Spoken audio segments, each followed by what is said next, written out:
Hey, Asterion, want to see my new trick? By the way, your eyes are glowing. I'm thinking I don't want... Too late! What on earth is wrong with you? Who just throws people across an inn? Ladies, gentlemen, and Adventurers of all ages, as Baldurs Gate 3 has been out for slightly longer periods of time, people are progressing through the game and finding all sorts of goodies. Most people are quite familiar with Act 1 of the game by this point, both because it was part of the quite extensive early access period for the game, and because, well, most people have really just completed everything there is to do before they advance to Act 2. That said, as you enter into Act 2, there are of course a ton more goodies to be found, more quests, more stories, and many people's favorites, more cool magical items that can affect your entire gameplay flow. As a result, today we're going to dive into 11 incredibly useful magic items that you can find early on in Act 2 of Baldur's Gate 3 and where you can find them. I will keep this as light on spoilers as physically possible, even starting by showing you the location that you're after before anything else, if you just want to go there and find out for yourself. All that covered, let's get started with number 1, the Shield of Devotion. Early on in your journey in Act 2, you'll hear about the Last Light Inn, and you may even be escorted there for protection.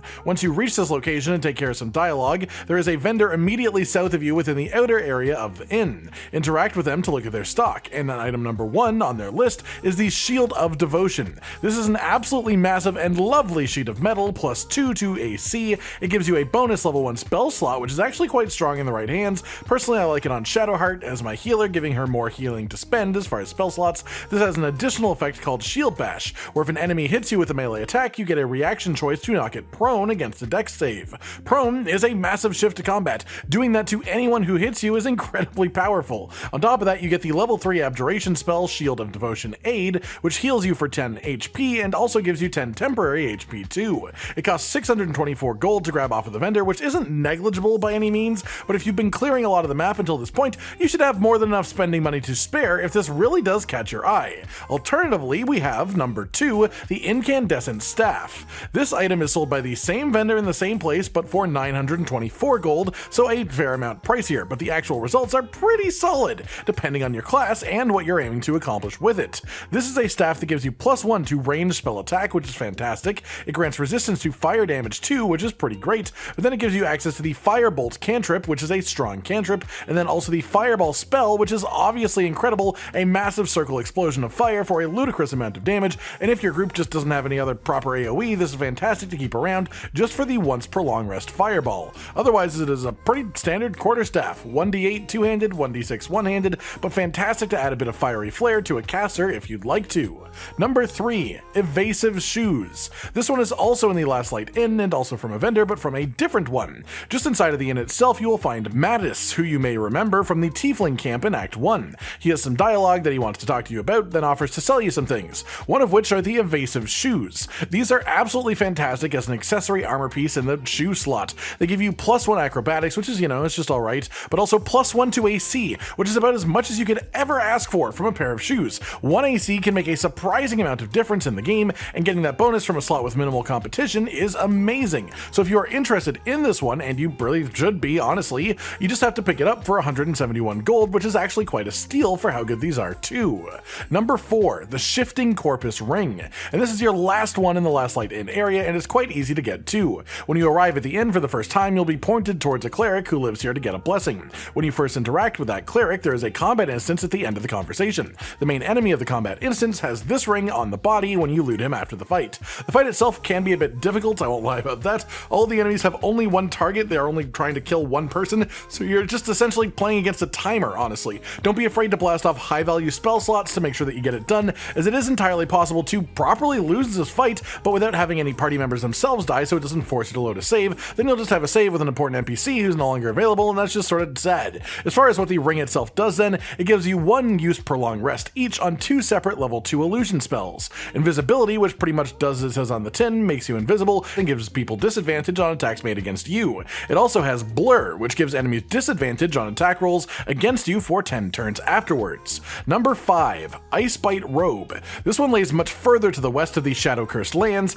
Early on in your time here, you'll arrive in Wraithwind Town, and if you progress northwest from here, you'll find a cemetery. Within this cemetery are a lot of lootable, graves, if we're honest, but this specific sarcophagus on the location that I had marked on the map gives you the Icebite Robe when you dig into it. This is a 10 AC bit of clothing that grants resistance to cold damage, as well as giving access to the Armour of Agathis spell once per long long rest. This spell gives you 15 temporary hit points and does 15 cold damage to any enemies that hit you with a melee attack. Cold to the touch. This one is great for a caster that you want to keep safe, or even for a character that gets up close and personal in melee combat but doesn't want to use heavier armor. Number 6, Strange Tendril Amulet. Over here to the west of the House of Healing, you will find the entrance to the morgue type area. Once you enter, if you turn immediately south, you will see a weird looking wall. Walk up to it and perception check your way into finding a button. Press the button and the wall will slide open to a hidden chamber. Open the chest inside of this chamber in here and you'll get the Strange Tendril Amulet. This lets you cast Evard's Black Tentacles once per long rest.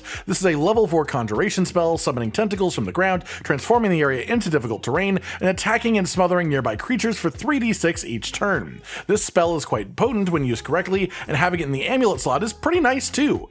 Number 7, the fleshmelter Cloak. Continue on through the morgue, the same place. There will be a long hallway full of poison that has a fight the first time that you come through it. On the north side of the hallway though is a locked door, but there's a lever beside the door. Hit the lever and the door will open. So much for the lock, right? Inside of here though, there is a sort of chasm in front of you, but nearby there is also a chest on a rock jutting out of the wall. Your goal is through some method of the fly spell or long jump or something of that type to get a character over to that ledge, pick up the chest in their inventory, then get back over to the initial platform and put the chest back on the ground.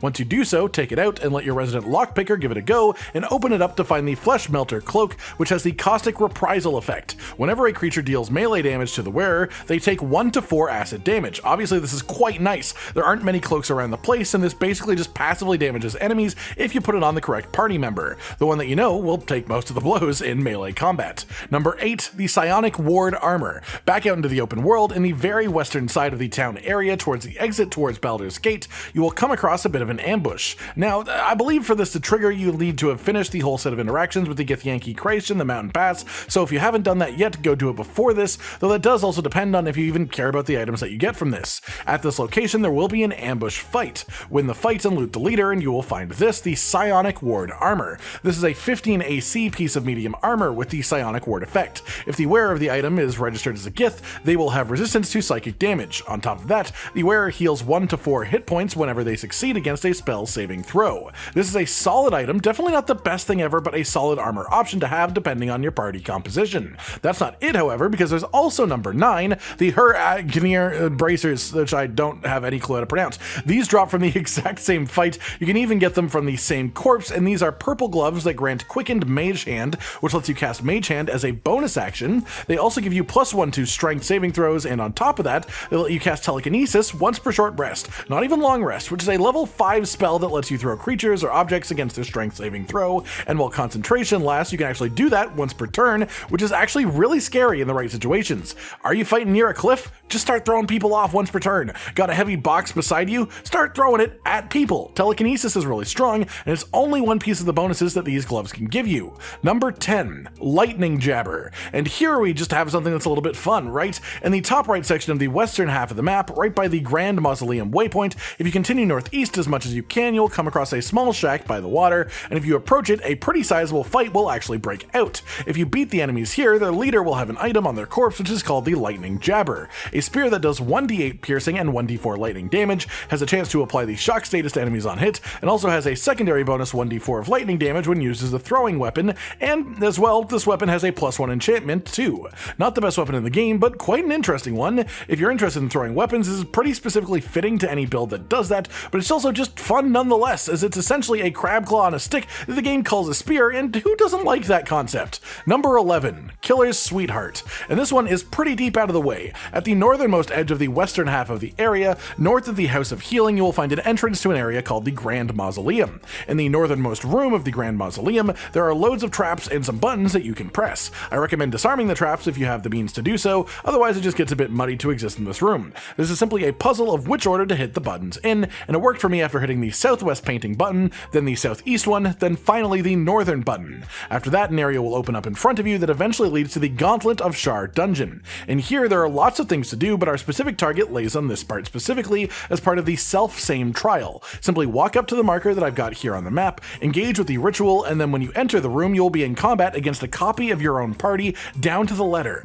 Defeat them as best as you can. There's no real specific gimmick to make it simpler, just, be better than they are. But then once they are all dead, at the top of the platform that they spawned on, you should press Alt to light up a ring on the floor that's just sort of sitting there, and this is the Killer's Sweetheart ring. This makes it so anytime you get a kill, your next attack roll is a critical hit once per long rest. You can also purposefully choose to not use it if you want to save it for a later opportunity, which actually makes it even stronger, but essentially, yeah, it's a forced critical hit which you can pretty much choose when. It's pretty nasty to have access to if you put it on a high damage dealer, so it's really good to have. And that just about does it for today then, everyone. A massive collection of 11 important strong magic items and where to find them in the very beginning of Act 2 in Baldurs Gate 3. A number of these could be easily missed if you don't know where to look or don't know if they're worth it, so I hope this helps you find some cool pieces of equipment that will change your journey for the better as it progresses. Like if you liked the video, subscribe to the notification bell for more, and most importantly, ladies and gentlemen, until next time, stay sweet.